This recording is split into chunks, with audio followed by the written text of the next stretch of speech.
کریم سن سن کر لکھ لیا، اس وجہ سے حضرت امیر معاویہ کو کاتب وحی کہتے ہیں۔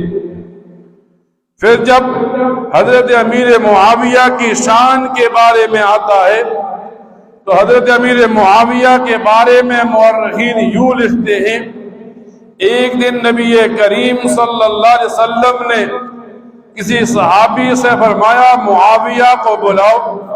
حضرت معاویہ تشریف لے آئے تو نبی کریم صلی اللہ علیہ وسلم فرمانے لگے، اے معاویہ کینچی لے آؤ، میرے بال اور ناخنوں کو کاٹ دو، اس وجہ سے کہ میں نے عمرہ کیا ہے۔ حضرت امیر معاویہ نے اللہ کے رسول کے بالوں کو کاٹا، آپ کے ناخنوں کو کاٹ کر اپنے پاس محفوظ کر لیا۔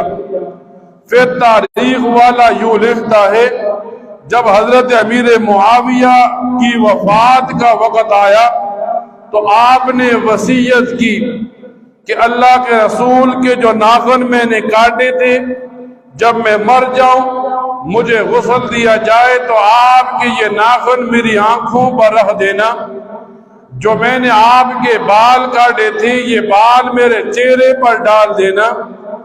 اور عمرۃ القضاء کے موقع پر نبی کریم صلی اللہ علیہ وسلم نے جو کرتا مجھے تحفے میں دیا تھا، اس کرتے کو میرا کفن بنا دینا۔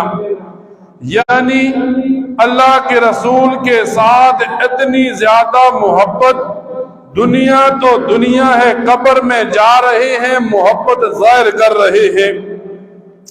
مورخین لکھتے ہیں، ایک دن نبی کریم صلی اللہ علیہ وسلم گھر تشریف لائے، اللہ کے رسول کی بیوی ہیں حضرت ام حبیبہ جو حضرت امیر معاویہ کی بہن ہے، تو حضرت ام حبیبہ کے ساتھ حضرت امیر معاویہ بیٹھے ہیں، گپیں لگا رہے ہیں، ہنس رہے ہیں۔